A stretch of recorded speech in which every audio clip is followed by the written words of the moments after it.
La grande nouveauté de ce millénaire, en France et en Europe, c'est la fin de la campagne, des paysans, donc des pays et des paysages.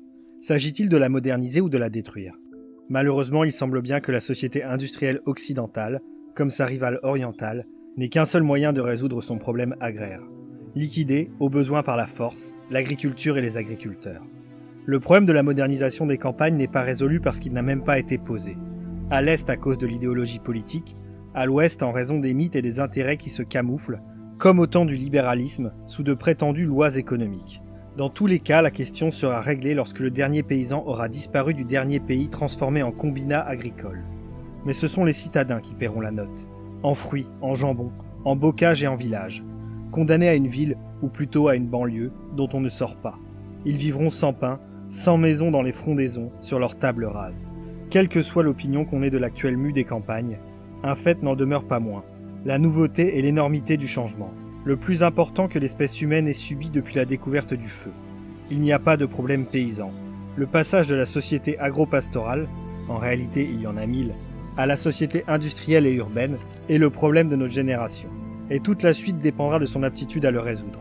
Ce qu'elle fera en ce domaine concerne le bonheur des générations à venir. Peut-être même la survie de l'espèce. Or, la plus grave de toutes les révolutions, sociales, culturelles et même biologiques, écologiques, s'opère pour des raisons purement économiques, ou plutôt en fonction de l'idée intéressée que la caste dirigeante d'une société se fait de l'économie. Le plan Mansholt, Wedel ou Durand n'a même pas provoqué le débat qui s'est engagé à propos des coûts sociaux entraînés par la naissance de la première société industrielle, celle de la vapeur. Maints auteurs ont dénoncé l'exploitation du prolétariat. Aucun n'a dit le drame de la liquidation des paysans. L'évacuation du village s'est opérée à la sauvette, avec la bénédiction du curé et de l'instituteur. L'ère quaternaire a succédé à l'ère tertiaire, et c'est tout. Mais si le village est rayé de la carte, il n'en subsiste pas moins que dans le cœur des hommes, donc dans la propagande des promoteurs qui le détruisent, comme l'arbre, l'eau, la campagne, ainsi que d'autres biens, elle ne peut être niée qu'en son nom. Pourquoi s'interroger ? Il va de soi qu'aujourd'hui l'exploitation familiale de polyculture n'est plus rentable, et que si la grosse industrie succède à l'artisanat agricole, là comme ailleurs, les producteurs autant que les consommateurs en profiteront, du moins ceux qui resteront. Malheureusement, cela n'est qu'un facteur économique d'une équation qui en comporte 100. Biologique, esthétique, culturel et, pourquoi pas, spirituel. Même si l'on s'en tient aux produits, les statistiques laissent échapper un élément qualitatif essentiel pour les aliments, leur goût. Comment ose-t-on identifier, au nom du kilo de porc, la viande de la bête vivant au grand air sous les chênes et celle de la larve d'usine, concentrée dans ses déjections, gavée de granulés indéfinissables, et bientôt de protéines de pétrole. Si l'on comptabilise la saveur du jambon, les pollutions olfactives et autres, il se pourrait bien que ce soit l'élevage industriel multiplié à coups de subventions au profit de Sanders qui ne soit pas rentable. L'agriculture avait des rendements plus faibles, mais elle produisait des légumes et des fruits, du poulet, du porc, tandis que l'agrochimie n'en produit que l'apparence. Puisque la productivité augmente, les prix baissent, au moins à la production. Mais ce que l'on vous vend ne vaut pas cher. L'industrialisation aveugle de l'agriculture signifie la fin des nourritures. Ou plutôt, on aboutira, comme l'a annoncé le docteur Ponce, sous-secrétaire d'État à l'agriculture, à une stricte dichotomie. Au peuple la quantité, la viande au pétrole en attendant le roast-beef chimique, et à l'élite la qualité, les produits des fermes du parc régional. L'économique ne fonctionne pas dans le vide comme le présuppose l'économiste, mais dans de la chair vive, du bocage et du village. Pour concentrer les terres, on rase les haies et l'on vide les fermes. Et avec le paysan, le pays s'en va. L'environnement, puisque ce terme américain est aujourd'hui de rigueur, car en Europe, pour faire un Middle West, il faut détruire une Alsace ou une Toscane. Des tuiles et des chênes ont fait de l'ordure. Qui produit du quintal sans autre considération ? Produit du néant, du terrain vague. Et quand les terrasses et les murs s'écroulent, que les haies volent en cendres, partout bourgeonne la lèpre rosâtre ou rose vive de la banlieue automobile et pavillonnaire. Quand ce n'est pas la rouille du bidonville. Il n'est pas de paysage sans paysans. La campagne n'est que le tissu vivant d'une société. Quand celle-ci meurt, celle-là pourrit avant de tomber en poussière.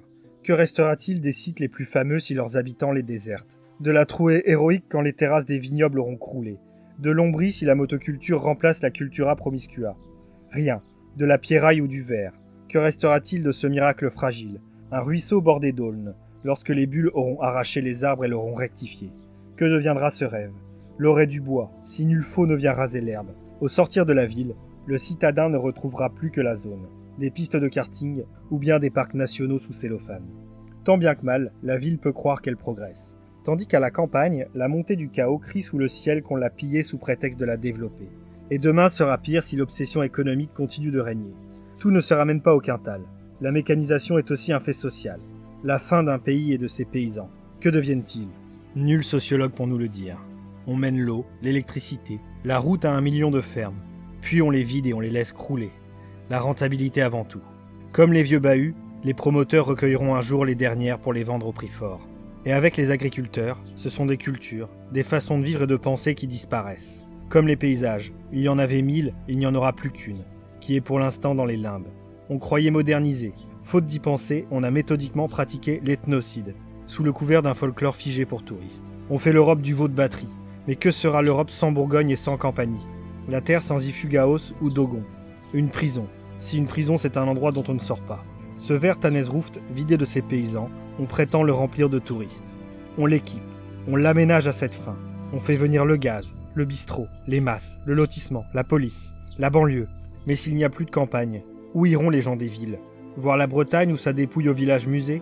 La bagnole implacable leur démontrera seulement qu'on tourne en rond dans ce tunnel d'asphalte et de ciment zébré de signes qui va de feu rouge en feu rouge. Il n'y aura plus qu'un paysage, celui, imaginaire, qui hante les écrans de la télé. Pour sortir, à défaut de Sologne, nos fils auront la drogue. Mais grâce à la croissance, notre enfer aura le chauffage central. Il est -5 si l'on veut sauver ce qui reste de la campagne. Avant 20 ans, elle ne sera plus qu'une décharge ou un décor. Et alors prendront fin non seulement le bocage et le village, mais cette greffe des hommes et du lieu qui fait la diversité et la saveur de la terre. Ce qui est en cause, c'est l'habitat et l'habitant. Le mariage de l'homme et du pays qui fait la maison. Le mets, le paysage.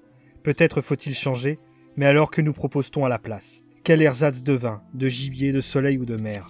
Ce qui est en jeu, ce n'est pas un folklore que l'on met en bocal pour le vendre aux touristes le long des autostrades, mais l'essentiel de la vie. Ses nourritures, ses plaisirs et son sens. Casser la croûte, boire à la source, s'en mettre plein la vue et les poumons. Surtout, changer, sortir de son trou, qui est aujourd'hui de béton, pour aller voir ailleurs. La cause des paysans est aussi celle des gens des villes condamnés sans campagne à périr peut-être d'étouffement et sûrement d'ennui. Si l'on n'en préserve qu'un coin, il faudra faire la queue au tourniquet. Il est vrai que les riches auront toujours leur Deauville à quelques heures d'avion. C'est aux citadins de rappeler aux gens de finance et de pouvoir que la grande aventure du millénaire, le passage de la société agro-pastorale à ce qui suivra, ne se ramène pas à un simple calcul de rendement à l'hectare. Si l'on évalue les gains et les coûts, que l'on tienne au moins compte de tous, c'est-à-dire A. de la saveur des produits de la terre, B. de l'entretien de l'environnement et de la variété des ethnies et des cultures rurales. S'il y a vraiment progrès, enrichissement de la vie, c'est moins le rendement à l'hectare que la qualité et la diversité des pays, de leurs fruits, de leurs paysages et de leurs mœurs qui augmentera. Pourquoi le progrès agricole serait-il forcément celui de la monoculture? C'est la machine et ses fabricants qui l'imposent, et non l'homme. S'il en est le maître, il le démontrera en faisant l'Europe des paysans, et non celle de la gelée au mazout. Ainsi les peuples auraient pour parc le seul qui soit assez vaste pour qu'ils puissent y vivre joyeusement en liberté. L'Italie, la France. Mais pas de crime parfait sans le couvert de l'hypocrisie. Le jour où le ravage de l'environnement est devenu évident, il fallait que sa protection soit prise en charge par ceux qui le détruisent. La société qui dévastait jusqu'ici sans remords la nature et la campagne s'avise des effets de son action. Il lui faut bien en tenir compte si elle veut continuer de produire et de détruire. Elle prend les devants, s'indigne de la pollution qu'elle entretient et crée des ministères de l'environnement. Qui dénonce son pillage par l'obsession de la production et réclame une limitation de la croissance industrielle? Le prête-nom de la liquidation des campagnes d'Europe, Monsieur Mansholt. Ceci, il le découvre en 1972 en lisant le rapport du MIT au Club de Rome. Sans doute, cet homme pressé, occupé à survoler l'Europe, n'avait-il pas eu l'occasion de jeter un regard sur les effets de son fameux plan qu'il avait pourtant sous les yeux. Il révèle aujourd'hui les méfaits du DDT. Du rendement à tout prix, à qui les doit-on? Que M. Mansholt nous parle plutôt du plan Mansholt, du vrai, de celui qui est en train de dévorer les dernières campagnes et les derniers paysans. S'il est sincère qu'il proclame son erreur et use de ce qui lui reste d'autorité pour adjurer les milieux agricoles de renoncer aux méthodes qu'il leur a imposées. Les paysans et les paysages seront-ils sauvés par ceux qui les détruisent, technocrates, industriels ou politiciens? J'en doute, car ce n'est pas la nature ou l'homme qu'ils défendent, mais leur pouvoir. La défense de l'environnement telle qu'ils la pratiquent ne peut être qu'un rideau de fumée verbale ou l'occasion d'un raffinement du contrôle technocratique et politique. Qu'importe à M. Mansholt et à tous ses pareils. Ils resteront présidents. C'est le seul point sur lequel ils n'ont jamais varié. La défense de l'environnement ne sera pas l'œuvre de la caste dirigeante de la société qui le détruit, mais celle des environnés eux-mêmes. De vous, de moi. Si j'en parle, ce n'est pas pour avoir lu un rapport ou consulter quelque oracle mécanique. Ces nourritures, ces paysages, je les connais parce que j'en vis. Et de leurs ruines, je meurs. Je ne parlerai pas de la campagne en économiste ou en agronome, car je n'ai qu'à jeter un coup d'œil par la fenêtre pour juger des fruits de leur science. Je n'ai pas connu le plan Mansholt dans les statistiques du monde, mais parce qu'il est venu me trouver jusque devant ma porte et dans mon assiette. Je n'en parlerai donc pas en spécialiste, même pas de l'écologie. J'userai moins du langage des chiffres que de la parole qui depuis toujours tente de dire les travaux et les jours de la Terre. Je m'en tiendrai au gros des faits.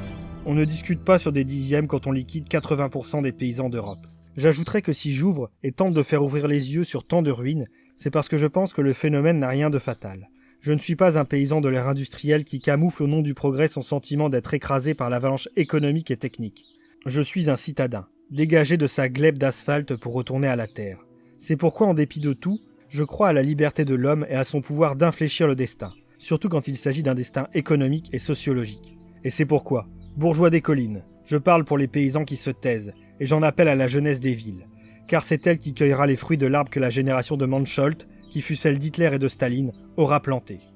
Les statistiques mentent, elle est libre, qu'à son tour elle fasse d'une jungle une campagne. Extrait de Notre table rase de Bernard Charbonneau, 1974.